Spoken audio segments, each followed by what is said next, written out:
hooyaday halkii joogta baanu hanqal tagay ma hilmaamo had iyo jeer oo waan haminayay siday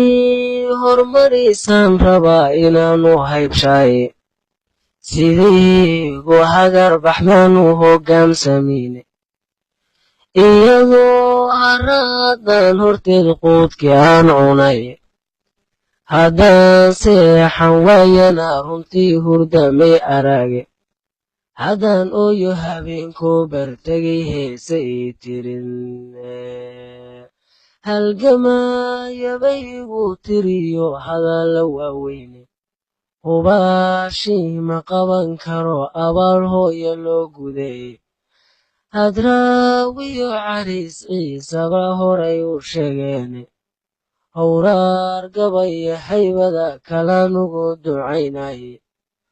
haajirid kolkii ay tagto aakhiro loo haadsho oy hayaanto iyadoo in badan loo hamuun qabaaye halkow habboon baan rabaa inay ka heshay ooygeeda aakhira rabbow haraca loo dhaafo siday hagaajisay rabbow loo hormariyay hamigayga kama go'do hooya say tahay hugun roob yo hadal gaabanis mahaleelaane hooska geedkiyo niman harsin ismahaleelaane hadalaan abboonin yo hooyadu ismahaleelaane adoon hadal yo haybtoona garanaynin qofku soo hagaajiyey misana halaaqa kaa dhowray may habboonaa inaad qofka horaysa laabtiis hooygaad ka timid bay hooyadu u hoggaan tahay halkaad u socotanay kaaga horaysay hawiyo ilaahow ha gelin halisba weeyaane qof walboo hormaray hooyabuu ku hiiranayay mahantaa turoodo kolkay hooya dhinac joogto maharaado ruux hooyadii hayinka loo dhiibay